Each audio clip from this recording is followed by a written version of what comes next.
the public perception right now is somewhere along the line, you know, John and Brant tried to steal the name. And they're in it for the money. Well, from myself being able to step aside of all of it and look at the whole thing from afar and also be in the middle of it, it's a harsh thing because I think I see Josh's point. I met with Josh and he talked to me about it.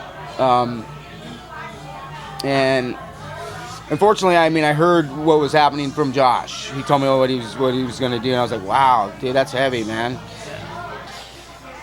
You know, I wanted to believe for a second that we were going to do this band, and I had talked to Josh, and he was cool, you know, and he was, you know, because he's a huge fan of John's. And he's been a huge really fan of John's. supportive, it seems. He's a huge fan of John's. At some point, shit must have turned. Yeah. Well, he's a huge fan of John's and a Kyuss catalog, if you want to call it that. And I'm not even blowing smoke up your ass. John's my favorite fucking now vocalist. Yeah, man. He's one of the best singers, man. He's one of my faves. He's one of my top 5, I'd have to say. So I have a hard time seeing him as a villain in this. So I just kind of want to figure out. I don't see John as a villain. I don't see John as a villain. I don't see Brand as a villain, and I don't see what Josh is doing is something that is out of left field as well. I mean, I could see where he would be, you know, bummed out because he put a lot of care and a lot of time into Kyuss, you know, when everybody else, you know, had either left or wasn't there anymore, you know, and I think to truly. Unfortunately, the bad thing that happens with this, I think, is that it guarantees that there will never be that when people sue each other, it guarantees that a band will never be together again. It just guarantees those people will never play in the same room together again. You know, I'm not included in this name struggle, and I'm not, you know, which would suck if I was, you know, but it's also sucks that I'm somewhere in the middle, like, because I am friends with both sides, and I also disagree with both sides at the same time, you know. So it's a real weird place that I'm in. It's like, how do you feel? What's wrong with you? I don't want to get too deep down the rabbit hole of shit that you're getting out of, essentially. But I mean, this is the hot topic right now, and so the reality situation is you walking away. It's not like Reader's going to come back in and fill that hole. Yeah, that's the thing. That's the thing is, like, with Scott in the lawsuit, you know, so there's what's left of Kyuss now? Well, I mean, you know, I look at it like this: is like, well, if it's if they were registering the name just the two guys, then they feel like that's enough, and they're gonna go with that. And I wish them the best, and I hope that I hope they kill it. You know, if they're able to do it, I hope they kill it. Has anybody confronted them about the idea of using a different name and starting a new thing? Yeah, we were throwing that around for a bit, and I'm sure there's I'm sure that maybe they are talking about it, but I don't think that they're wanting to let go of the name. I don't know. I think they want to use Kyuss Lives, and so I don't know. So are they trying to trademark Kyuss, or is it? I don't know. To be honest, I don't know. Cool. I mean, again, what's made Kyuss so big, I think, to this day is that Josh and John decided to stop when they did, and that was killing the band. So to get it started up again is, I could see where Josh would be like, well, that's there's a possibility that this could run it into the ground, and the legend or the legacy or whatever they're calling it is in jeopardy. He seems to have been kind of cautiously supportive. Like, he's been cool about it, but you know it's something that he cares about. And so is that kind of what happened? Where he's kind of on the brink of like, this is cool, but you know, if it goes downhill, you feel like that's kind of what happened. Like, I don't think he was too worried about it when we were doing live shows. I think he was more concerned about the new record, and also the main thing was doing the band name, which I know ownership was, like you said, was with John, Scott, Josh, and Alfredo, and that's what was the last registered names on it and stuff. And so I think when they tried to register the name, I think he was like, wait a second, this isn't cool. And there's a merch store, and being owner of a name or a band or something like that is like, well, somebody's selling your shirt, huh? I kind of feel like with the new record, I don't really know that I think that, I think with respect to Bruno, I think Bruno is one of the better guitar players that I've ever played with. But I think Josh is a key player and a songwriter in what Kyuss was and is. Brant is too, and Brant is there. I don't know that, and John as well, but I don't know that without Josh there, it's gonna be what it should be. I'm not saying that it isn't. I'm just saying for me, I don't know if I want to. I kind of am digging on my own stuff right now and playing my own tunes, and that just feels right to you. Yeah, it feels right to me to there's touring stuff that needs to get down and get done and stuff like that, and I kind of feel like the touring stuff has been a blast. I've had such a good time. The guys playing with the dudes, playing to the fans, dude. Which we're so lucky to say we have fans. It's such a blessing, and I don't want to let anybody down, and myself down. And I have a new record. I'm happy with it. The main thing we were gonna do, John's idea when we first started doing this, when I was asked to do this with him and our old manager Ram, was we were going to do a tour and promote our solo bands as the same kind of idea as the Queen's Kyuss split. Right. To kind of try to get it out there and seeing John do it already with the Garcia Plays Kyuss at such a big level of like, wow, man, we could actually reach some people, with our solo stuff in a very honest way, and play the tunes that we have mad respect for and love as well, and basically at the end of the day, that's basically what I'm doing. It just is down the line a little bit longer than I was supposed to. But I'm basically gonna bow out and do Mono Generator, because that's what we were supposed to be doing originally, was having some fun on tour, playing these old songs. So what I'm getting is like, do our new stuff. You did Kyuss Lives for fun. It's getting to be a little less fun. Yeah, that's the main point, is that I'm not having as good a time anymore. It's like, because to me, it's like you can make money doing whatever you want to do, but it isn't about that at the end of the day. If it's not a good time, and to me, Kyuss, if I'm not having a good time, it's like when I was a kid, I had a great time doing it. It sucked being out of it. I don't want to be fired from any band. And again, so it's one of those things, like, I figure walk away with my head up high and do my own thing is a respectable thing, and I think I need to do that. The VIP tickets for Kyuss Lives, where you pay an extra $100 and you hang out with the band. Meanwhile, Lanigan's doing meet and greets for nothing at the merch table. I think that, more than any other little detail, has got people thinking that it was just a power grab, it was just a cash grab, it's for the money, let's just cash in. And so you were probably around for that decision, I imagine. Here's the thing. We had a manager. John had a manager, and he became the band's manager and stuff. Yeah. He was a great dude. I really like him. He's still a friend of mine. They had a falling out, Brant and John and him. While I was in trouble, I come back from being in trouble, and all these changes were made. Like, our manager's not our manager anymore, and this new management team is our managers, or the band's managers, and they're from a label that dropped my band Mono Generator. So I kind of felt like, well, that kind of puts me in a weird situation. And not saying that they're not doing a good job for them, but I know they're not my managers. Right. And if I called them up and asked them something, they'd probably be like, yeah, dude. So I know that ain't gonna happen. But So I don't really have a manager as far as playing with those guys is concerned anymore. So it was kind of a weird, and not only that, but a real awkward thing. Like, wow, you went and got guys that kind of, in a weird around the curb way, I have a beef with a little bit, you know, or they have a beef with me. Like, there's going to be some weird, you know what I mean?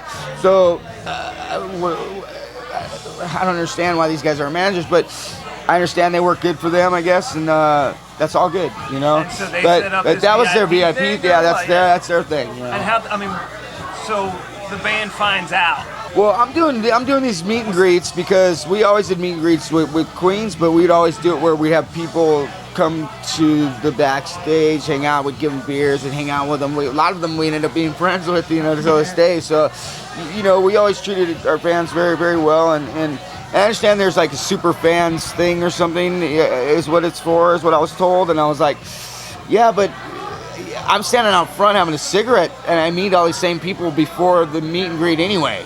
And I'd feel so bad at the end, like, me and Bruno would be like, sometimes we go have drinks and buy people beers and stuff, like, after the meet and greet, because it's like, it seems really fast, and like, it's over with, and I gotta be honest, I don't feel comfortable doing those, because... Do you have, like, regrets about that? I mean, I don't feel comfortable at all, I never did, and I talk about the most awkward feeling in the world, like,